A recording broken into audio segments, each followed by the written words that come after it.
Hola, somos la Iglesia Cristiana Redil Norte, una comunidad de brazos abiertos, donde podrás crecer y conocer a Dios. Una iglesia de palabra y espíritu.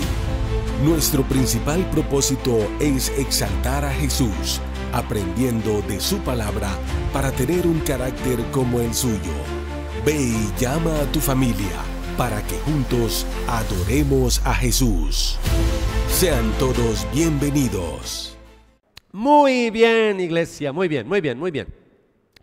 Vamos a continuar con nuestra serie. Les voy a pedir mucha atención. Ustedes es un público que yo siempre los admiro, muy atentos. No es la clásica iglesia que uno ve las ovejas ahí hablando mientras el predicador, no, ustedes son muy respetuosos con eso. Pero hoy más que nunca le pido en esta serie doctrinal que preste mucha atención, porque vamos a tocar unos temas muy sencillos pero profundos acerca del credo apostólico, que es la serie en la que nos encontramos. Ya con esta predicación es la tercera. Si usted no ha estado, apenas es primera vez que nos acompaña, ya sabe que en nuestro canal de YouTube, ahí busca listas en los listados y ahí está credo apostólico, y la serie la hemos titulado Yo Creo. Entonces búsquela por Yo Creo. Ya dimos la introducción, dimos la primera predicación la semana pasada sobre el primer artículo del credo apostólico. El credo tiene 12 artículos. Para los que no conocen muy bien el credo, al final reclame esto al final, que es el credo apostólico, para que sepa semana a semana qué artículo vamos a estar compartiendo. Son 12 artículos. Ahora bien, para los que vienen por primera vez y si nos acompañas de una iglesia evangélica, decirle que el credo apostólico no le pertenece a ninguna iglesia. Algunos creen que eso es de los católicos. No, el credo apostólico surgió en el siglo II, siglo III después de Cristo, y surgió, como dije hace 15 días, esto lo estoy diciendo por respeto a los nuevos, para que usted no quede ahí, ¿cómo así que el credo? Entonces, hace 15 días les dije que en el siglo II y en el siglo III después de Cristo empezaron a surgir falsas doctrinas. Doctrinas que negaban la deidad de Cristo, doctrinas que negaban la Trinidad. Entonces hubo la necesidad de reunirse un grupo de teólogos y presentar defensa frente a esas falsas doctrinas. Y el primer resumen, el primer compendio de doctrina sana que surgió en el cristianismo, en esa época no había división de iglesias, o que católicos, que evangélicos, eso no existía. Entonces la primera compendio, el primer resumen fue el credo apostólico. Un credo que en América Latina, la mayoría que venimos de la iglesia católica, ahí no lo aprendimos de memoria, pero es un credo que también se cree y se recita a veces en las iglesias ortodoxas, en las iglesias luteranas. Nosotros no lo recitamos como tal, no lo tenemos acá como una oración como tal, no, sino que lo que les quiero decir es que en el credo se está resumidito lo que realmente creen las iglesias de sana doctrina. Entonces, como nos ha pasado que algunas ovejas que han venido a esta iglesia de otras iglesias evangélicas, y cuando empezamos a enseñarle doctrina, nos hemos encontrado que algunos tienen problemas para entender la Trinidad. Nos hemos encontrado ovejas que no tienen un entendimiento de que Cristo es Dios.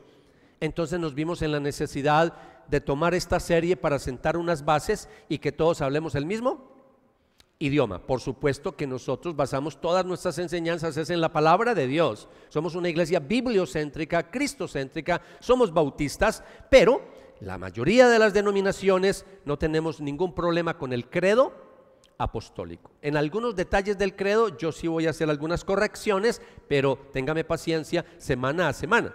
Son 12 doctrinas y la semana pasada di la primera: creo en Dios Padre Todopoderoso, Creador del cielo y de la tierra. El credo es trinitario. Después dice creo en Jesucristo, y de Cristo se dicen varias cosas. Pues hoy vamos a tocar el segundo artículo de fe del credo apostólico, y lo segundo está en pantalla. Segundo artículo es: y en Jesucristo, su único Hijo, nuestro Señor. Ese es el segundo artículo del credo. Para los que toman apuntes, el título de la predicación de hoy, hablando de Jesucristo, un nombre que lo cambia todo. Un nombre que lo cambia todo. Ese es el título de la predicación para el día de hoy. Y el texto bíblico que nos va a guiar va a ser Mateo capítulo 16, versículo 16, para que lo miren ahí en pantalla o usted lo busque en su Biblia. En la Nueva Biblia de las Américas, la mayoría de las versiones en español tienen esta misma traducción. Cuando Jesús le pregunta a sus discípulos que qué piensan ellos que quién es Él, hablando de Él, y entonces ahí es donde Pedro lanza esta declaración, es una confesión. Y Pedro dice, Simón Pedro respondió, tú eres el Cristo, el Hijo del Dios viviente. Ustedes conocen todo el contexto, que después Jesús felicita, ¿cierto? Y dice, te alabo Padre, Señor, ¿cierto? Porque esto no te, dice, hablando de Simón, te felicito porque esto no te lo reveló, ¿qué? Sangre ni carne, sino mi Padre que está en el cielo. Entonces es una declaración de fe. Y eso es lo que yo quiero compartir con ustedes hoy acerca del segundo artículo de la fe, que dice, creo en Jesucristo, su unigénito Hijo o su único Hijo. Vamos a ver qué significa eso. Eso parece tan sencillo, pero es demasiado profundo. Padre, queremos pedirte que en el nombre de Jesús, que a través de tu Espíritu Santo nos des mucha sabiduría de lo alto para poder entender tu preciosa palabra. Que cada versículo bíblico que vamos a estudiar en la noche de hoy se quede grabado en nuestra mente y en nuestro corazón, que lo podamos entender, pero que también esta doctrina nos lleve a la práctica, es decir, a hacer cambios en nuestra vida. Te lo pido, Padre, en el nombre de Jesús. Amén y amén.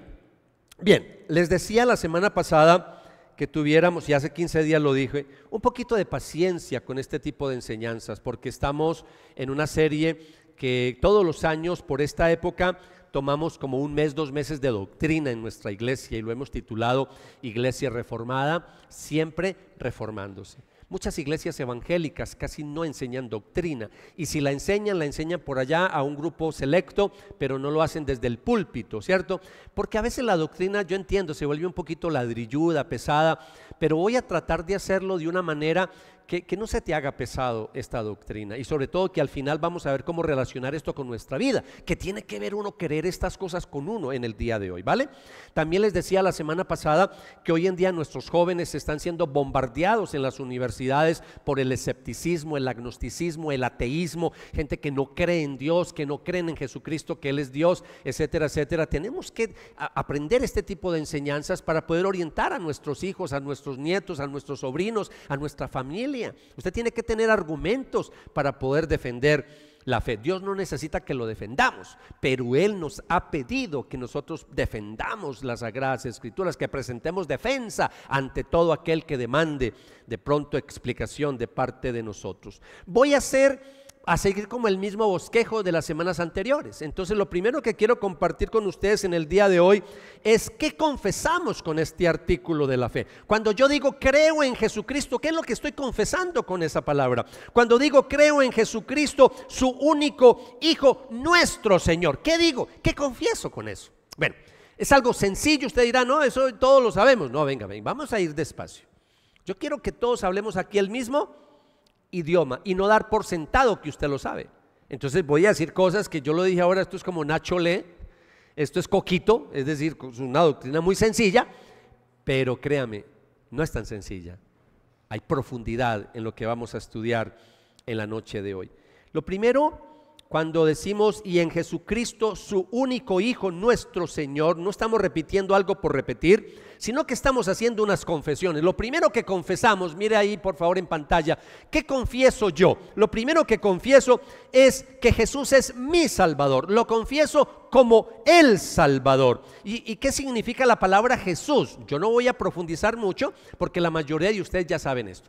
La palabra Jesús, cuando hablamos del griego, viene del hebreo Joshua o Josué, y cuando yo estudio la palabra en hebreo y en griego Jesús, es una palabra que significa Dios salva, Yahvé salva, Jehová salva, como lo quiera llamar, pero eso es lo que está diciendo, que Dios salva. Eso es lo que significa Joshua o Josué o Jesús o Yeshua. Eso es lo que significa la palabra Jesús. Creo en Jesús Cristo. Creo en Jesucristo. Entonces, ahí es donde entendemos, y ya que nos aproximamos a Navidad, esto nos cae muy bien para estudiarlo en el día de hoy. Mateo capítulo 1, versículo 21, cuando hay la anunciación a la Virgen y ella está escuchando las palabras del ángel, mira lo que dice: y dará a luz un hijo. Y en la anunciación que le hacen a María y a José, porque ambos reciben esta enseñanza, y dará a luz un hijo y le pondrás por nombre Jesús. ¿Por qué le van a poner Jesús? El mismo texto lo dice, el ángel mismo lo explicó: porque él salvará a su pueblo de sus pecados. Entonces la palabra Jesús, ¿quién le puso a Jesús Jesús? ¿Quién le puso el nombre al Hijo de Dios? ¿Quién le puso ese nombre? Dios mismo. Ya el ángel venía con el nombre y le vas a poner este nombre. No es el que tú quieras, no es el que quiera José, no es el que quiera María. Viene un nombre de parte de Dios. Así que este nombre ya es divino. Jesús significa Salvador. Entonces, cuando yo entiendo que significa Salvador, entonces ahí es donde yo empiezo a entender un poquito más que la persona de Jesús es más que un simple mortal, es más que un ser humano. Porque ese es el problema con muchos en el día de hoy. Aceptan a Jesús como un maestro, lo aceptan como un profeta, pero no lo aceptan como Dios, como el Dios hecho carne. Cuando yo leo este texto dice: le pondrás por nombre Jesús, porque Él salvará a su pueblo. El que lo va a salvar es Jesús, y el único que salva es Dios. Entonces desde ya estamos entendiendo que Jesús es más que una persona. Si fuera solamente un ser humano, Él no nos podría salvar. Su nombre está ligado inseparablemente a su obra en la cruz del Calvario. Esta cruz que nosotros tenemos simboliza eso, la salvación en Jesucristo. La cruz vacía es que Él no está ahí, Él vive, Él resucitó de entre los muertos. Entonces cuando yo digo creo en Jesús, estamos confesando que necesitamos un Salvador. Tú y yo necesitamos un Salvador. Yo no me puedo salvar a sí mismo. Nosotros estábamos caídos, estábamos muertos en delitos y pecados. Eso se le llama la caída del ser humano. Heredamos el pecado de Adán y Eva. Estábamos muertos en delitos y pecados. Todos íbamos derecho para el infierno. Pero ahora el Padre envía a Jesucristo a morir por nuestros pecados. Es el Salvador del mundo, es el Salvador tuyo, es mi Salvador. Y ahí es donde yo entiendo las palabras y la confesión que hace el apóstol Pedro, un versículo que tú y yo debemos de saber de memoria. Hechos capítulo 4 versículo 12, cuando Pedro hace esta confesión. Es que la Biblia está llena de confesiones. El credo apostólico es una confesión. Y mira la Biblia cómo empieza a confesar cosas desde un comienzo. Cuando Pedro dice: en ningún otro hay salvación, porque no hay otro nombre bajo el cielo dado a los hombres, dado a los seres humanos, en el cual podamos ser salvos. Entonces, cuando yo confieso, creo en Jesucristo, Jesús, cuando digo la palabra Jesús ligada a Cristo, es que estoy diciendo no hay otro Salvador. Y ese es el problema con muchos en el día de hoy. Están buscando que otras personas les salven, y ahí es donde nosotros empezamos a tener problemas, porque la Biblia dice que el único que nos puede salvar se llama Jesús. Algunos quieren salvarse por sus méritos personales. Yo conozco más de un evangélico que no tiene noción clara de lo que es la salvación. Muchos creen que aportan a la salvación, que pueden cooperar con Dios con la salvación, siendo muy buenas personas. No estoy diciendo que no seamos buenas personas, pero yo no me voy a salvar por ser una buena persona, porque yo conozco ateos que son buenas personas. Yo conozco ateos que no creen en Dios, que son mejores creyentes. Hablando de su comportamiento, más que muchos creyentes. Ellos creen en otras cosas, pero no creen en Dios, pero son buena gente. ¿Quién dice que uno se va a salvar por ser buena gente? Yo no me salvo por ser buena gente. Y si no, entonces las sectas falsas. ¿Qué hacemos con las sectas falsas? Sectas que no creen que Cristo es Dios, pero vaya, miren su comportamiento. Buenos esposos, buenas esposas, buenos hijos, buenos empleados, buenos patrones. Mejor que mucho evangélico de sana doctrina. Entonces, que quede claro que nosotros no nos salvamos, no es por nuestros méritos. Cuando la Biblia habla de que yo confieso que Jesús, creo en Jesucristo, esto va en contra de personas que creen que se pueden salvar a través de otros intermediarios. Y tú y yo vivimos en un país, en un continente latinoamericano, que hay mucha religiosidad y mucha piedad popular. Yo vengo de raíces católicas. Mi papá y mi mamá fueron católicos y de ahí hacia atrás todos han sido católicos. Yo vine a pasar a una iglesia cristiana cuando tenía 19 años y ahí empecé a entender muchas cosas a la luz de la palabra. Entonces muchas veces estamos, obviamente, no fue culpa de mamá, no fue culpa de papá, sino que a ellos también les enseñaron de esa manera. Es una herencia de religión popular aquí en este país, en Latinoamérica. Pero cuando uno empieza a mirar la religión católica, la piedad popular, allá uno se salva de muchas otras formas. Allá uno se salva con buenas obras. De hecho, en la religión católica uno se salva por buenas obras. Hay que hacer buenas obras para salvación. Por eso allá hay mucho intermediario. Por eso hay intermediarios de muchos santos, muchas vírgenes, muchas santas que interceden por nosotros, ¿cierto? Es una cadena de intercesores. Este intercede aquí, intercede ante el otro, intercede ante Cristo, y Cristo por último intercede ante el Padre. Nosotros, a la luz de la Biblia, vemos que eso no es así. No hay sino un solo mediador, no hay sino un solo intercesor entre Dios y los hombres, Jesucristo. No hay nadie más. Eso es lo que confesamos cuando dice: creo en Jesús, creo en que es el único Salvador, es el único que me puede salvar. Entonces, que quede claro eso, porque también hay una segunda cosa que confesamos cuando decimos en el credo: creo en Jesús Cristo.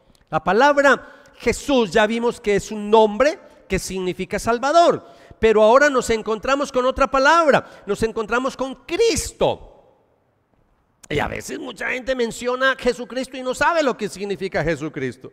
Algunos piensan que Cristo es como el apellido de Jesús. No, no es el apellido, ni siquiera es un segundo nombre. Cuando hablamos de Cristo, estamos hablando ya de un título. Jesús el Cristo es un título. Y cuando hablamos de Cristo, estamos hablando del ungido. La palabra Cristo en el Nuevo Testamento en griego es el equivalente al hebreo del Antiguo Testamento, Mesías.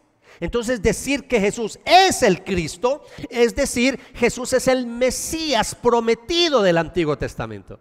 Entonces, cuando uno confiesa: creo en Jesús Cristo, Jesús Cristo, en la Biblia, en el Nuevo Testamento, uno a veces encuentra la palabra Jesús solo, a veces encuentra la palabra Cristo solo, pero a veces encuentra uno la palabra Jesucristo, pero a veces también encuentra uno la palabra Cristo Jesús. Entonces es importante entender qué significan esas dos palabras, Jesús y Cristo. Entonces, cuando yo voy al Antiguo Testamento, me doy cuenta que en el Antiguo Testamento se ungían personas especiales. Una persona ungida era una persona apartada por Dios para una tarea especial.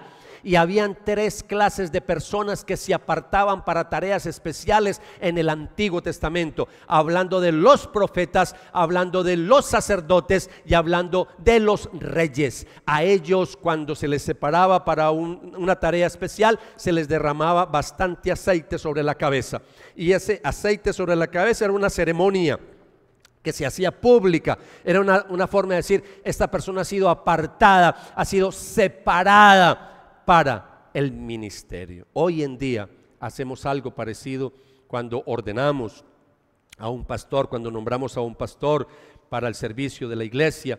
Yo recuerdo hace muchos años que yo fui ungido en una ceremonia para apartar a Renzo y separarlo para el servicio del Señor, y desde eso llevo más de 30 años sirviéndole al Señor tiempo completo. Entonces, el ver eso quiere decir que en Jesucristo, cuando el Nuevo Testamento identifica a Jesús como Jesucristo, el Cristo, está diciendo, está confesando, está proclamando que en Jesús, que Él es el Mesías del Antiguo Testamento, que Él es en cierta manera el profeta prometido del Antiguo Testamento, que Él es el sumo y gran sacerdote que vino a morir por nosotros, y que Él es el Rey que gobierna nuestra vida. Entonces, en Jesucristo se resumen los tres oficios: el de profeta, el de sacerdote y el de rey. No voy a profundizar eso porque eso lo vamos a estudiar después, porque ahí hay mucha tela que cortar. Por eso, hablar de Jesús es hablar de alguien más que es un simple mortal. No, señor, Él es más que un hombre, es más que un ser humano, mucho más. De ahí la declaración otra vez para que miremos de Pedro, Mateo 16:16, cuando dice: tú eres el Cristo, tú eres el Mesías, el Hijo del Dios viviente. El Hijo del Dios viviente. No un hijo cualquiera. El unigénito, el único Hijo de Dios. Y eso lo vamos a explicar más adelante. Quiero que miren esta cita bíblica de Hechos 2:36, porque Pedro no solamente hizo esta declaración cuando Jesús estaba en vida, sino que cuando Cristo muere y resucita, y cuando Pedro es lleno del Espíritu Santo en el Pentecostés, Pedro es el primero que predica. Y cuando le da ese sermón a los judíos, mire las palabras de la Biblia. Hechos 2:36, lo que dijo Pedro: sepa pues con certeza toda la casa de Israel que a este Jesús, a quienes ustedes crucificaron, Dios lo ha hecho. ¿Qué lo ha hecho? Dios, ¿qué lo ha hecho? Lo ha hecho Señor, ¿y qué más? Y Cristo. Ahí hay dos declaraciones muy importantes. Lo ha hecho Señor y Cristo. Jesús mismo, cuando uno empieza a estudiar la vida de Jesús, Él mismo tenía conciencia de su divinidad. No era que la gente simplemente mencionó que Él era Dios y de pronto Él no se dio cuenta. No, él tenía claridad que Él era Dios, que Él era el Hijo de Dios. De hecho, ustedes saben muy bien, no le voy a mostrar el versículo, pero usted sabe que cuando Él tenía 12 añitos, en algún momento su familia fue a una fiesta religiosa que tenían los judíos, y ahí Jesús se les perdió. ¿Se acuerdan? Y no lo encontraban. Y después de tanto buscarlo, ¿a dónde lo encontraron? Allá estaba en el templo, hablando ¿con quién? Con los principales líderes religiosos. ¿Y cuál fue la respuesta de Jesús? Me era necesario estar en los negocios de mi Padre, en la casa de mi Padre, pero no de José, no de mi Padre. Estaba hablando del Padre Celestial. Él tuvo conciencia desde muy niño que Él era Dios. Ahora Jesús llega a un momento en que Él crece, y cuando Él se lanza a la palestra pública a predicar, el reino de Dios se ha acercado a ustedes, y cuando empieza a predicar el evangelio, en algún momento Jesús entra a la sinagoga. Y se acostumbraba que los buenos adultos jóvenes fieles, los ancianos, le permitían leer las escrituras en público. Y ese día le pasaron el rollo de Isaías a Jesús. Y leyendo Isaías capítulo 61, por favor, mire lo que dice ahí este texto bíblico que está narrado en Lucas. En Lucas capítulo 4, versículo 20 y 21. Y empezó a leer lo que dice Isaías: el Espíritu del Señor está sobre mí, porque me ha ungido, y ustedes conocen todo el texto, para llevar buenas nuevas a los pobres, dar vista a los ciegos, Y cuando termina de leer el rollo de Isaías, entonces mire lo que dijo Jesús: hoy se ha cumplido esta escritura que han oído. En otras palabras, ese Mesías del Antiguo Testamento que iba a venir, ya vino, soy yo. Así que Jesús abiertamente está diciendo que Él es el Mesías. Por eso en Él se cumple todo lo del Antiguo Testamento. Él es el profeta, tiene la unción de profeta, tiene la unción de sacerdote, tiene la unción de rey. Por eso cuando nosotros confesamos, creo en Jesucristo, afirmamos que en Él encontramos todo lo que necesitamos. Yo no necesito otra persona para salvarme. La persona se llama Jesús. ¿Por qué? Porque en Él está la verdad, en Él encuentro perdón, en Él encuentro gobierno. Cuando yo veo la persona de Jesús, en Él se resume palabra, cruz y trono. Cuando veo la persona de Jesús, en Él está profecía, sacrificio y reino. No necesito otra persona. ¿Qué confesamos cuando decimos creo en Jesucristo, su unigénito Hijo, nuestro Señor? Número 3, confesamos al Hijo único de Dios. Confesamos al Hijo único de Dios. A veces no alcanzamos a entender cuando decimos el Hijo único. Él no tiene más hijos. No hay más hijos. Si tú y yo somos hijos de Dios, es por adopción, por filiación. Pero Él no nos engendró. El único engendrado es Jesús. Fue engendrado por el Padre desde la eternidad. Juan 1:12 dice, lo vimos la semana pasada, refresquemos la memoria: pero a todos los que lo recibieron, hablando de recibir a Jesús, de creer en Jesús, a los que lo recibieron les dio el derecho de llegar a ser hijos de Dios, es decir, los que creen en su nombre. ¿En cuál nombre? Iglesia, lo que estamos viendo, ¿en cuál nombre?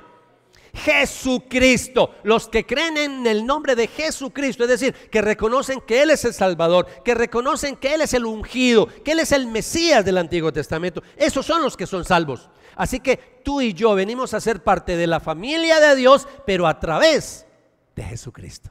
Entonces Jesús es el único Hijo, es el Hijo especial, y ahí es donde uno entiende el texto maravilloso, el corazón del Evangelio, Juan 3:16, que todos tendrían que saberse esto de memoria. Juan 3:16, porque de tal manera amó Dios al mundo, que dio a su Hijo. Si dice que Dios amó al mundo y dio a su Hijo, implícitamente está hablando del Padre. Porque de tal manera amó el Padre al mundo, que dio a su Hijo. ¿A cuál Hijo? Unigénito. La palabra unigénito es único, no hay más. Él no tiene más hijos, es el único. Tú y yo somos adoptados, repito otra vez, somos adoptados, pero el único que ha sido engendrado es Jesucristo, su único Hijo, para que todo aquel que cree en Él no se pierda, sino que tenga vida eterna. El único que nos puede dar vida eterna se llama Jesucristo. Nadie más nos puede dar vida eterna. Entonces estos pasajes nos recuerdan que hay una distinción maravillosa. Nosotros por la fe somos hechos hijos de Dios, repito, más por adopción, por adopción, pero no por filiación. Escuche, el ser engendrados es algo muy misterioso. Tú y yo no alcanzamos a entender porque estamos hablando ya de misterios divinos. ¿En qué momento el Padre engendró al Hijo? No sabemos. La única respuesta es desde la eternidad. Siempre en la eternidad fue engendrado, lo único que podemos decir, porque la Biblia no da más detalles y llegar a las profundidades de esas doctrinas es imposible. La palabra de Dios dice: las cosas secretas pertenecen a Dios, ¿cierto? Las reveladas son para los seres humanos. Yo me quedo con lo que está en la Biblia, más allá yo no puedo ir. Entonces hasta ahí puedo llegar yo, que Cristo es el único Hijo y que siempre ha sido engendrado. No hubo un comienzo como tal porque Él no es creado, Él es eterno. Entonces siempre fue engendrado. Entender eso, yo no lo entiendo al 100%, pero sí tratamos de explicar un poquito esta doctrina. Yo quiero que entienda por qué los apóstoles tuvieron a veces una crisis fuerte con Jesús cuando estaba en vida, porque para ellos aceptarlo como Mesías, para ellos aceptarlo como Señor, aceptarlo como Rey, aceptarlo como Salvador, era prácticamente renunciar a muchas cosas judías, porque ellos no creían sino en un solo Dios, y entonces ahora iban a aceptar a Jesús como otro Dios. Y ese es el misterio de la Trinidad. Nosotros no creemos en varios dioses, no creemos sino en un solo Dios, que se ha dado a conocer a través de tres personas: Padre, Hijo y Espíritu Santo. Pero Pablo, que venía del judaísmo, llegó un momento en Colosenses, escribiéndole a la iglesia de Colosa, en el capítulo 1, versículo 19, Pablo dijo: en Jesucristo, en Él habita corporalmente toda la plenitud de la deidad. Es decir, Él es Dios. Para Pablo no hubo problema porque Dios se lo reveló, que Cristo era Dios. Por eso tú y yo, si aceptamos que Jesús es Dios y que solamente en Él hay vida eterna, que solo Él perdona nuestros pecados, es porque el Espíritu Santo a nosotros nos convenció de eso, porque nosotros humanamente no hubiéramos aceptado eso. ¿Quién va a aceptar que alguien se levantó de los muertos? ¿Quién va a aceptar que alguien se levantó de la tumba y venció la muerte y que está en el cielo? Eso solamente se acepta y se cree por fe. Por eso tú y yo somos unos privilegiados, porque creemos, aunque no vimos a Jesús, pero creemos en lo que Él reveló en su palabra. ¿Recuerdan las palabras de Jesús cuando estaba Tomás, que vino, que no había creído lo que le dijeron sus compañeros cuando Él resucitó? Y ahora se aparece Jesús y estaba Tomás y le dijo a Tomás: venga, meta el dedo aquí en mis heridas. Y ahí sale la palabra hermosa de Jesús: bienaventurados los que creen sin haber visto. Tú y yo no vimos a Jesús, tú y yo no estuvimos en la época de Jesús, pero por la palabra que ha sido transmitida de discípulos a discípulos, a discípulos, a discípulos, y por esta revelación maravillosa que tenemos en la Biblia, que es la revelación escrita de Dios, el Espíritu Santo, la tercera persona de la Trinidad, abrió nuestros ojos para que nosotros creyéramos a la palabra de Dios. No es porque tú y yo seamos más inteligentes que otros, no. Es porque Dios tuvo misericordia de nosotros y abrió nuestro entendimiento y abrió esa venda que había en nuestros ojos para creer estas maravillosas verdades. Mire lo que dice San Juan capítulo 1 versículo 14, hablando de Jesús, el verbo. Jesús es la palabra, y dice, hablando de Jesús, Juan, que Él se hizo carne, es decir, se humanó, tomó forma de nosotros. Esa es la doctrina de la encarnación. Tú debes de saber eso. El verbo se hizo carne y habitó entre nosotros, y vimos su gloria. La gloria, ¿como qué? Como del unigénito del Padre, lleno de gracia y de verdad. Cuando yo leo estas palabras, cuando confesamos que Él es el Hijo, el único Hijo, la segunda persona de la Trinidad, estamos reconociendo una verdad central para nosotros. No podemos negociar esta doctrina. Hay personas que llegan a nuestra iglesia y hemos tenido que dialogar con ellos porque no creen que Jesucristo es Dios. Y tenemos que dialogar con ellos y mostrarles en la Biblia que Jesucristo es Dios. Y esa persona, si no acepta que Jesucristo es Dios, nunca podrá ser miembro de esta iglesia. Podrá asistir las veces que quiera, pero nunca ser miembro de nuestra asamblea. Nosotros somos una iglesia bautista que tenemos una asamblea de miembros que nos reunimos con alguna regularidad, con voz y voto, y tomamos decisiones en la iglesia. Es una asamblea de miembros según la Biblia. La Biblia tenía asambleas de miembros que se reunían para debatir, para deliberar. Esta es una iglesia. Aquí no tenemos caudillos. Aquí en esta iglesia no hay un pastor que hace y deshace. No, Señor. Aquí hay una asamblea que regula. Aquí hay pastores. Aquí hay un equipo. Aquí hacemos las cosas según el modelo de la palabra del Señor. Por eso, cuando yo leo el credo apostólico, cuando recito, cuando confieso, creo en Jesucristo, su único Hijo, nuestro Señor. En cuarto lugar, confieso que Jesucristo es el Señor. Y cuando digo confieso que Jesucristo es el Señor, esta es una palabra que muchos en el día de hoy no entienden. Porque es una palabra que en nuestro idioma español, la palabra Señor se le dice a cualquier persona simplemente por cultura y por educación. Ahí sí quedamos con el señor fulano, así sea el impío, el corrupto, el ladrón, lo que sea, le decimos, quedamos con el Señor, o el doctor, ¿cierto? El señor ladrón, quedamos con el Señor. Entonces no dice nada. Pero cuando yo voy a la Biblia y veo la palabra Señor, esa es una palabra muy grande, porque la palabra Señor en la Biblia es dueño absoluto de nuestra vida. Entonces, cuando yo digo creo en Jesucristo, su único Hijo, nuestro Señor, lo estoy confesando como el amo de mi vida. Y mire, para que vean cómo Pedro entendió bien esta revelación que le dio Dios sobre Jesús, porque Pedro esperaba el Mesías del Antiguo Testamento. Y cuando Pedro pudo entender por revelación de Dios que Jesús era el Mesías, yo no me alcanzo a imaginar la alegría de Pedro de saber que encontró al Mesías prometido del Antiguo Testamento. Y mire que Pedro predica inspirado por el Espíritu Santo en Hechos capítulo 2, versículos 22 al 24 y 32 al 36, ahí está en pantalla. Hombres de Israel, escuchen estas palabras. Jesús el Nazareno, varón confirmado por Dios entre ustedes con milagros, prodigios y señales que Dios hizo en medio de ustedes a través de él, tal como ustedes mismos saben. Este fue entregado por el plan predeterminado y el previo conocimiento de Dios, y ustedes lo clavaron en una cruz por manos de impíos y lo mataron. Pero Dios lo resucitó, poniendo fin a la agonía de la muerte, puesto que no era posible que él quedara bajo el dominio de ella. Versículo 32. A este Jesús resucitó Dios, de lo cual todos nosotros somos testigos. Versículo 36. Sepa pues con certeza toda la casa de Israel que a este Jesús, a quienes ustedes crucificaron, Dios lo ha hecho. ¿Cómo? ¿Qué lo ha hecho? Lo ha hecho Señor y Cristo. Miren esas dos palabras. Son dos palabras que tienen connotación divina.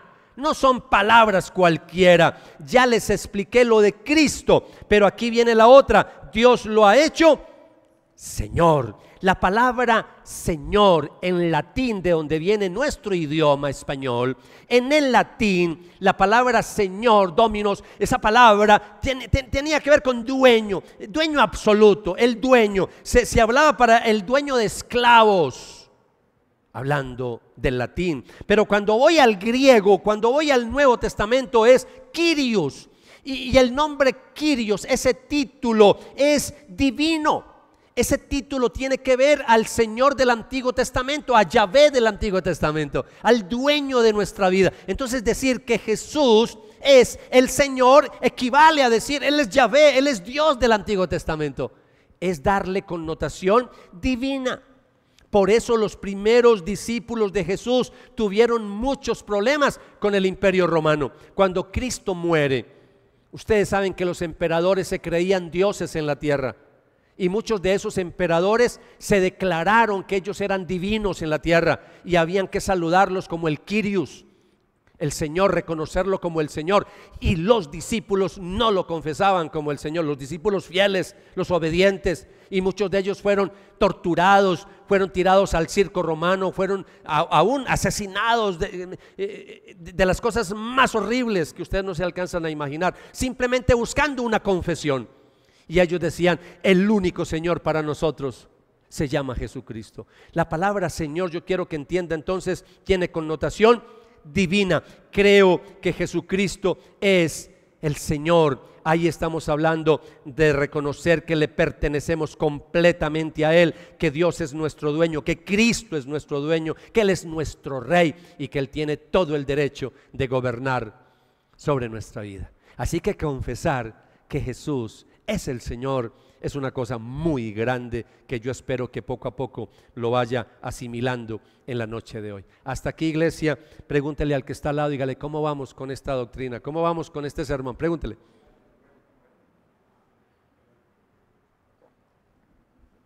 Muy bien, segundo punto.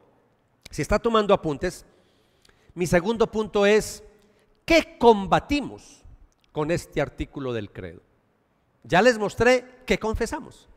Ahora vamos a mirar qué combatimos. Ahora, cuando les digo qué combatimos, la semana pasada algo mencioné, algo dije la semana pasada. Hoy voy a tratar de profundizar un poquito más. Y lo primero que vemos en el credo, tanto el apostólico como el de Nicea, como otros credos que vinieron después, es el error del arrianismo. El arrianismo, yo quiero que entienda bien, iglesia, porque ahí es donde ahorita alguien precisamente me preguntaba después de la celebración de las 5, y me preguntaba porque venía por primera vez a escuchar esta serie, no escuchó las anteriores, entonces no estuvo en la introducción. Y me decía, ay, ¿ustedes por qué creen en el credo? ¿Y el credo por qué? ¿Y ese credo por qué? Entonces yo le explicaba que el credo surgió precisamente como una forma de refutar las sectas falsas, las herejías que empezaron a surgir en los primeros siglos. No fue que un hombre se sentó a hacer esta oración, no. Esto fue un concilio.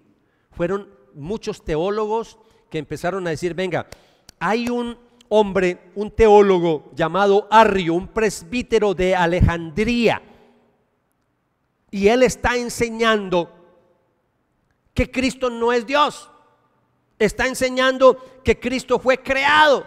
Entonces algunos que ya conocían el credo en el siglo IV, cuando apareció este parroquiano, entonces ¿qué hicieron? Venga, el credo apostólico hay que ampliarlo. Hay que ampliarlo, no podemos quedarnos solamente con que sí, creo en Jesucristo, su único Hijo, nuestro Señor. No, hay que decir algo más, porque están surgiendo otras herejías. Y entonces ahí es donde aparece el credo ampliado, el credo de Nicea, el concilio de Nicea en el año 325 después de Cristo. Y ahí se reúnen todos estos teólogos y entonces le agregan al credo apostólico, le agregan algo más acerca de Jesús.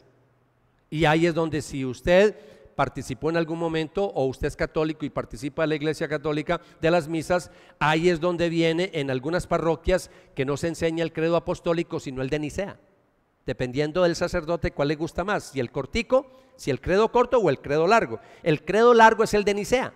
Entonces, hablando de Jesús, cuando termina diciendo creo en Jesucristo, su único Hijo, nuestro Señor, entonces dice Dios de Dios, luz de luz, Dios verdadero de Dios verdadero. Y ahí es donde viene la declaración: engendrado, no creado. Ojo con eso: engendrado, no creado. Y ustedes dirán, ¿y esto para qué me sirve a mí en el día? ¿Cómo que para qué me sirve? Es para que entienda que los mismos problemas del día de hoy, las herejías de hoy, no hay nada nuevo debajo del sol. Esta misma mentira ha estado todos los siglos hasta el día de hoy.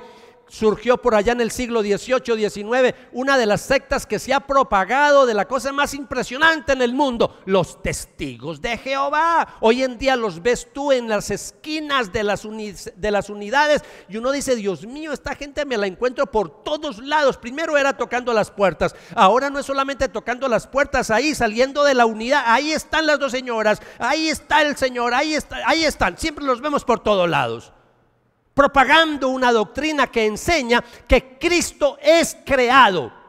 Los testigos de Jehová son seguidores de Arrio, son arrianos.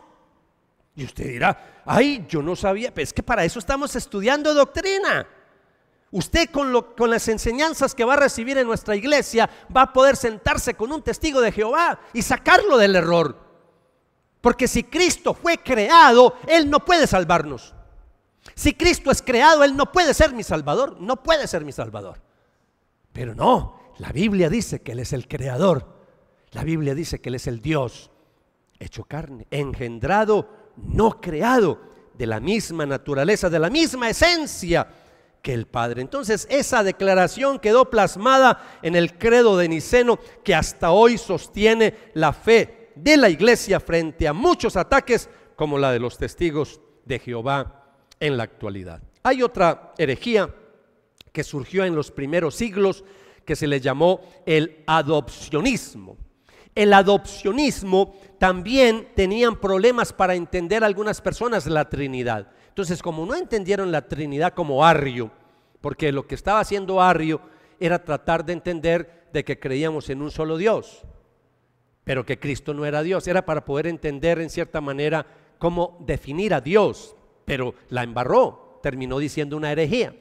Pues resulta que también hubo otros teólogos que dijeron que la Trinidad no existe y que lo que pasa con Jesús es que en el momento del bautismo, cuando se escucha esa voz en el cielo: este es mi Hijo amado en quien tengo complacencia, es que Dios le dio una bendición especial.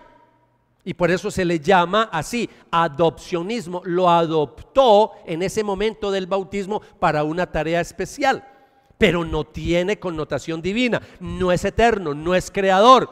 Y nosotros pues obviamente no creemos en eso. Entonces el credo apostólico y el credo de Nicea está en contra de Arrio y está en contra de los adopcionistas. Y les voy a regalar un versículo a ustedes para que podamos seguir entendiendo este tema de la Trinidad. La Trinidad no es fácil entenderla. Yo no espero que la entiendas. Lo que espero es que la creas. Porque hay cosas que están en la Biblia que aunque yo no entienda, las debo de creer. ¿Sí me estoy comunicando? ¿Ustedes creen que es fácil entender esto que les voy a decir sobre Jesús antes de hablar de la Trinidad? Jesús es una persona, pero en Él hay dos naturalezas. Hay una humana para poder nacer, para poder morir por nosotros. Pero hay otra naturaleza divina para poder resucitar de entre los muertos y para poder ser nuestro Salvador. Entonces en Él hay una persona, no dos, sino una persona con dos naturalezas, una humana y una divina, 100% hombre y 100% divino. Que usted me diga a mí que si yo entiendo eso, yo no lo entiendo, pero eso es lo que enseña la Biblia. Si yo me voy por la lógica, termino diciendo: ah, no, es que Él era hombre, y entonces niego que Él sea Dios. Pero si me quedo solamente con la parte divina, niego que Él sea hombre. Cualquiera de las dos es una herejía. Yo tengo que aceptar las dos cosas: verdaderamente Dios y verdaderamente hombre. Con este ejemplo le estoy diciendo que con la Trinidad a veces hay cosas que no entendemos, pero que las debemos de creer. Y mire este versículo que les voy a regalar. San Juan capítulo 1, versículo 1. Es un versículo que si usted lo sabe manejar bien, puede sacar a mucho testigo de Jehová de su error, porque la mayoría de ellos los llamo yo sinceros engañados. buena gente, quieren agradar a Dios, pero a ellos los engañaron y siguen engañando. Usted y yo tenemos una tarea, hay que sacar. Si Dios nos da la oportunidad a ese amiguito, a ese familiar, sacarlo de los testigos de Jehová. ¿Cómo? Pues explicándole doctrina. Mire lo que dice San Juan 1:1 cuando se habla de Cristo, el verbo que se hizo carne, verbo, el logos, en griego, logos, se puede traducir verbo, se puede traducir palabra.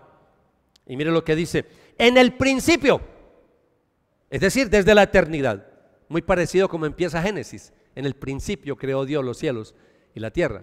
San Juan dice, en el principio era el verbo. ¿Qué está diciendo Juan con eso? Que el verbo, que la palabra, que Jesús siempre existió. Siempre ha existido. No fue creado. Siempre ha existido. ¿Sí nota? En el principio era el verbo. Y el verbo, ¿qué dice? Era con Dios. Estaba con Dios. Hay un hijo, hay un padre. Estaba con Dios. Pero mire la tercera declaración contundente. Y el verbo era Dios. Él es Dios, Él es divino. Entonces, escucha lo que les voy a decir. Los testigos de Jehová, el fundador de esa secta falsa, el fundador de esa religión, como se encontró con este versículo que dice directamente que Él es Dios, entonces él amañosamente cuadró el versículo e hizo su propia traducción. Aunque usted lee la Biblia de Hechos y dice que está basado en los manuscritos antiguos, que las mejores, mentiras.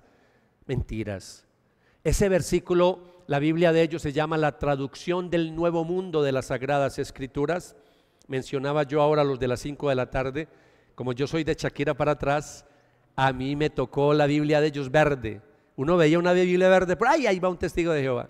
Ya después se camuflaron y tienen Biblias negras como las de nosotros. pero las Biblias de ellos eran verdes. Uy, yo todavía la tengo por ahí. Tengo una Biblia ahí para consultar sus herejías.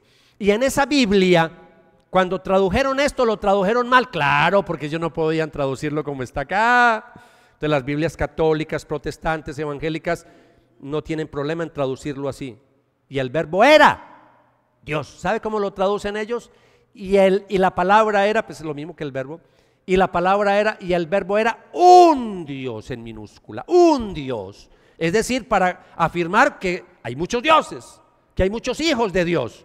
No, la Biblia dice que Jesús es Dios una y otra vez. Y eso es lo que hacen los testigos de Jehová. Cada vez que hay un versículo donde dice que es Dios, entonces ellos lo cambian. Usted tiene que saber eso.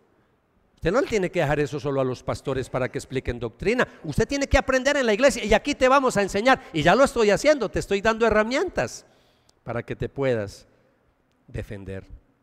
Iglesia, cuando hablamos de que combatimos al confesar el credo apostólico, en tercer lugar, combatimos el liberalismo religioso. Cuando hablamos de un liberalismo religioso, estamos hablando de reducir a Jesús a un simple maestro moral. Lo reducimos a una persona que sí, muchas enseñanzas bonitas, muchas enseñanzas éticas, y lo colocamos al lado de otros grandes maestros, lo colocamos al lado de Gandhi, lo colocamos al lado de Confucio. No, venga, ¿cómo vamos a degradar a Jesús de esa manera? Eso lo hacen los liberales religiosos, es decir, los que no creen en la deidad de Jesucristo. Y yo le voy a decir algo a todos ustedes: cuando usted escuche a alguien diciendo que Jesús es un gran maestro, un gran profeta, una excelente persona que aportó a la humanidad, pero que Él no es Dios, por favor dígale, usted no puede creer eso de Jesús, porque Jesús dijo que Él era Dios. Cantidad de veces lo dijo, lo leímos ahora. Hoy se ha cumplido la escritura delante de ustedes. Y cuando Pedro dijo: tú eres el Cristo, el Hijo del Dios viviente, él dijo: te felicito, Pedro, porque esto no te lo reveló carne ni sangre, sino mi Padre que está en el cielo. Él tenía conciencia de divinidad. Entonces, si yo digo que Él es un gran maestro, un gran profeta, pero que no es Dios, estoy por favor diciendo la mayor estupidez de la vida, porque le estoy dando crédito a un hombre loco, a un hombre que se creía ser Dios y no era Dios. Sería el loco más grande, el lunático más grande de la tierra. Pero yo no puedo decir que es un gran maestro. y negar que Él sea Dios. Yo con Jesús no puedo tomar sino dos decisiones: o es el loco más grande que ha existido, el mentiroso más grande que ha existido, que logró confundir a un mundo de discípulos y todavía sigue confundiendo a mucha gente en el día de hoy, empezando por nosotros, Redil Norte. Esta iglesia está más perdida que embolatada. ¿Decimos eso? O decimos Cristo es Dios y me rindo a adorarlo y a exaltarlo y a darle toda la gloria, porque no hay otro nombre dado a los seres humanos en el cual podamos ser salvos. Pero yo no puedo tomar un punto de vista medio. Un gran maestro, ¿cuál gran maestro? O es Dios o es nada. Yo no me puedo quedar con definiciones medias acerca de Jesús. Mira lo que dice la palabra de Dios, Romanos 10:9. Si confiesas con tu boca a Jesús por Señor y crees en tu corazón que Dios lo resucitó de entre los muertos, serás salvo. Están en problemas todos los ateos, están en problemas todos los agnósticos que no creen que Jesucristo es Dios, porque es la única forma de salvarnos. Si confiesas con tu boca a Jesús por Señor y crees en tu corazón que Dios lo resucitó de entre los muertos, serás salvo. Otra mentira que refutamos con el credo apostólico y el de Nicea es el pluralismo moderno. Cuando hablamos del pluralismo moderno, estamos hablando de una época donde en el día de hoy a veces encontramos personas diciendo que todos los caminos conducen a Dios. ¿Cómo que todos los caminos conducen a Dios? Y ahí tenemos un sincretismo religioso y tenemos aún evangélicos creyendo eso. Eso que lo crea la gente que no es cristiana evangélica, pero tenemos evangélicos creyendo que todos los caminos, no, es que él allá en su budismo se va a salvar, él allá en el Islam se va a salvar. No, señor, yo tengo que ir a la palabra del Señor y la palabra es muy clara. En Juan capítulo 14, versículo 6, por favor, un versículo que usted se lo sabe de memoria. Jesús dijo: yo soy el camino, la verdad y la vida, y nadie viene al Padre sino por mí. En otras palabras, nadie llegará al cielo si no es a través de mí. ¿Eso es ser fanático? No, eso es lo que dice la Biblia. Y si me quieren decir fanático por eso, pues seguiré siendo fanático. Los que siguen el Islam no se van a salvar. Los que siguen solo el judaísmo no se van a salvar. Los que siguen el hinduismo no se van a salvar. En el día de hoy nos salvamos es a través de Jesucristo. Por eso hay que hablar de Jesús. Por eso tenemos que proclamar el evangelio. Por eso tenemos que anunciarlo. Por eso tenemos que decirle a la gente y confesar que Jesucristo es el único Hijo de Dios y que es nuestro Señor. Quiero terminar, iglesia, con unas conclusiones. Voy a recapitular un poquito cosas que dije, pero voy a hacer unas aplicaciones finales. La semana pasada, a modo de aplicación, yo les regalé un acrónimo.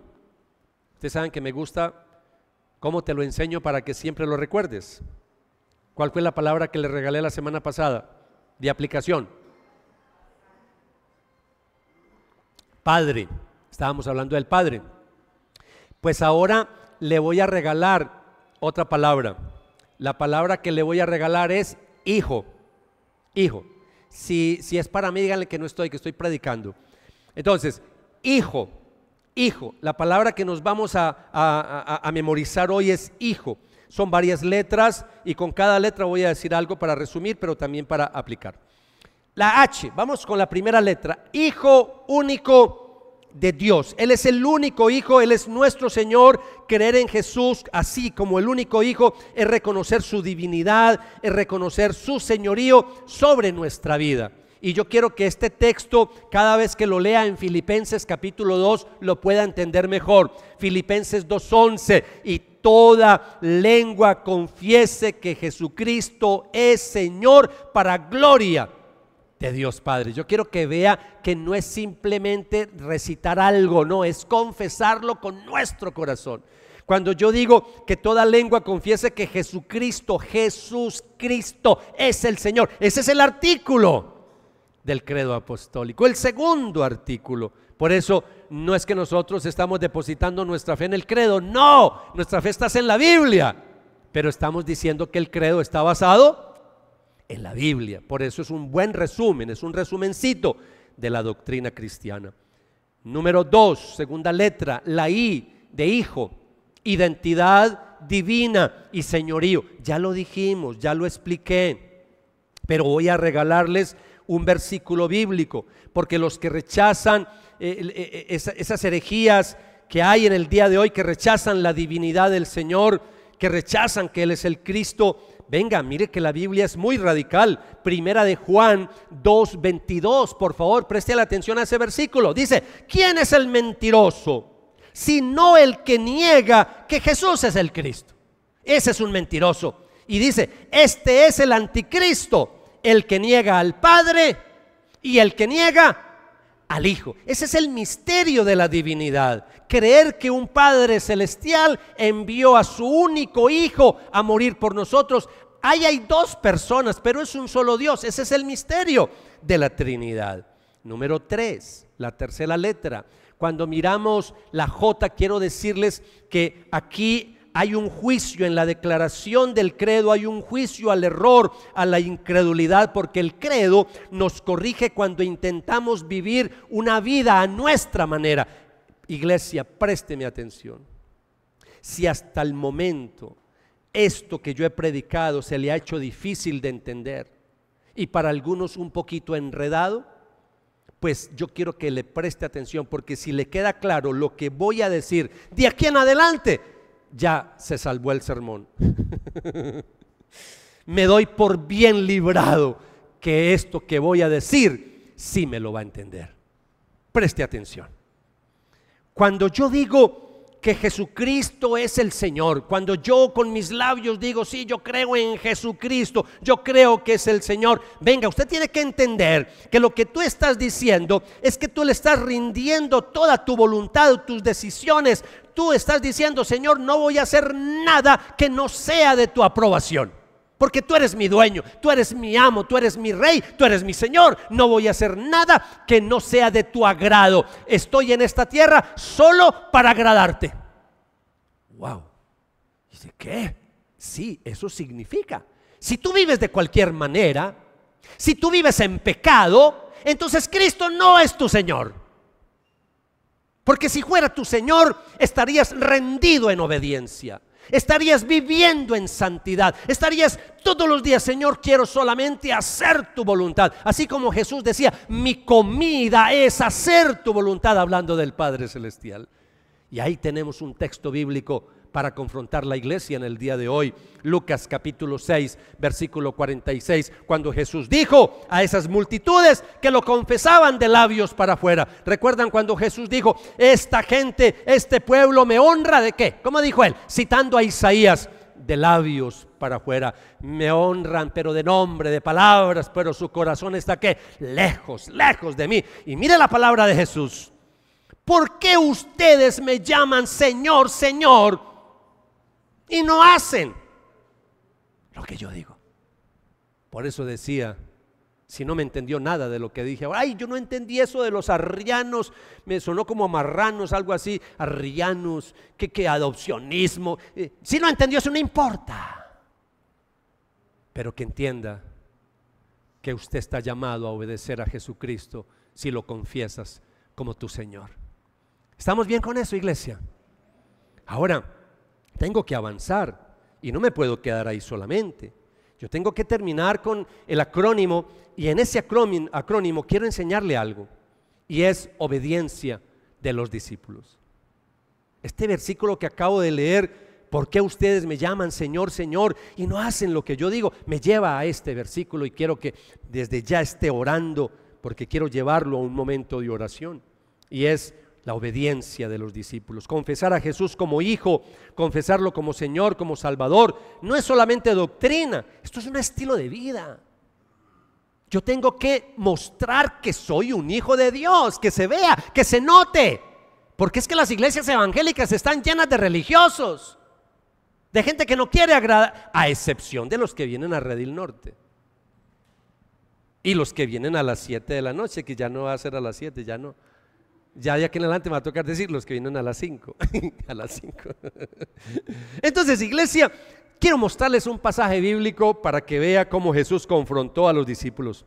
Juan capítulo 13, versículo 13 al 15, cuando Jesús les dice estas palabras: ustedes, y le está hablando a los discípulos, ustedes me llaman maestro y Señor, Y tienen razón, porque es lo que soy. Y dado que yo, su Señor y Maestro, les he lavado los pies, ustedes deben lavarse los pies unos a otros. Les di mi ejemplo para que lo sigan. Hagan lo mismo que yo he hecho con ustedes. Jesús les está diciendo si ustedes dicen que yo soy el Señor de ustedes, tienen que imitar mi vida, tienen que seguir mi ejemplo. El problema de algunos evangélicos es que entendieron mal las palabras del Señor y pensaron que era lavar pies, y por eso se la pasan lavando pies en retiros y en cosas. El que lo entendió, lo entendió. No, esto no es de lavar pies, esto es de vivir una vida agradable al Señor. Entonces, para que entienda mejor el versículo, quiero que lea el versículo siguiente de 2 de Corintios, el que está ahí en pantalla, 5:15. Hablando de Jesús, Él murió por todos, para que los que viven ya no vivan para sí mismos. Mira lo que Dios nos está diciendo a nosotros hoy. Ya no podemos vivir para nosotros. Es que yo quiero. No es lo que tú quieras. No se haga mi voluntad, sino la tuya. Esa es la voluntad de Dios. No son tus metas, no son tus sueños. Es que quiere Dios hacer a través de tu vida. Él murió por todos, para que los que viven ya no vivan más para sí mismos, sino que vivan ¿para qué? Para agradar al que murió y resucitó por ellos. Tú y yo, si decimos confesar que Jesús es el Señor de nuestra vida, el Salvador de nuestra vida, tengo que agradarlo en todo. No simplemente venir un fin de semana y venir a cantarle cosas bonitas a Jesús. Sí, tú eres el Hijo de Dios, tan lindo, y etcétera, etcétera. Y nos vamos a vivir una vida desordenada de lunes a viernes. De eso no se trata el cristianismo. Esta es una confesión, iglesia. Decir que Jesucristo es su único Hijo, nuestro Señor, es reconocerle como el Dios de nuestra vida, reconocer que Él es mi amo, mi dueño absoluto. Por eso inclina tu rostro, vamos a orar y coloquémonos delante del Señor. Quiero hacerle una pregunta. Mientras estás ahí en reflexión, en meditación con el Señor, ¿has hecho de Jesús el centro de tu vida? ¿Recuerdas la canción de hace un rato cuando empezó el servicio? El centro de todo eres tú, Jesús. El centro de mi vida eres tú. ¿Es así? ¿Es verdad? ¿De verdad Jesús es el centro de tu vida? ¿Puedes identificar en esta noche un área en tu vida que no le hayas rendido al Señor? No sé qué áreas sean, son muchas, no las voy a mencionar. Tú sabes que hay áreas en donde estamos fallando. Todas las áreas de nuestra vida tienen que estar rendidas a Jesús. ¿Por qué no le oramos al Señor y confesamos con nuestros labios y le decimos: Jesús, te confieso nuevamente en esta noche como mi Salvador, te confieso como el Señor de mi vida. Yo reconozco en esta noche una vez más que tú eres el Hijo único de Dios, que tú eres mi Señor. Y te doy gracias, Señor, porque no solamente me enseñaste el camino, sino que tú eres el camino, tú eres la verdad, tú eres la vida, Señor. Ayúdame a vivir en obediencia, porque el Dios que nos pide obedecer es el mismo Dios que nos da la gracia para obedecer. Si de todo corazón le decimos: Jesús, ayúdame, yo quiero obedecerte, yo quiero seguirte, pero soy débil, Señor, yo necesito de tu gracia, necesito de tu ayuda, necesito que me des tu Espíritu Santo para vivir en santidad. Él te va a ayudar, pero tienes que rendirte a Él, tienes que someterte a Él. Imposible agradar a Dios si Él no nos ayuda con su Espíritu Santo. En nuestras fuerzas, imposible agradarle, pero tenemos que poner lo mejor de nosotros. Tenemos que volvernos apasionados por agradar a Dios, y Dios se encargará de ayudarnos a través de su Espíritu Santo. Por eso, iglesia, vamos a pedirle perdón al Señor. Pídale perdón, porque a veces lo llamamos Señor y no estamos en obediencia. No queremos hacer su perfecta voluntad. Pídale perdón al Señor en esta noche. Y si te das cuenta y te has dado cuenta que Cristo no es el Señor de tu vida, qué bonita oportunidad para que le digas hoy: perdona todos mis pecados pasados y hoy confieso que tú eres mi Salvador. Señor, acéptame en tu familia. Yo quiero seguirte, yo quiero servirte, yo quiero adorarte, y hoy te confieso como mi Señor y mi Salvador. Haz de mí, dígale, la persona que tú quieres que yo sea. Y una forma de orar a través de un cántico: confesemos todo lo que hemos hablado esta noche a través de esta canción que aprendimos en la noche de hoy. Y después de la canción terminamos con una oración para estar despedidos. Padre, sigue hablando en el nombre de Jesús, con la unción de tu Espíritu Santo, a través de este cántico. Amén y amén.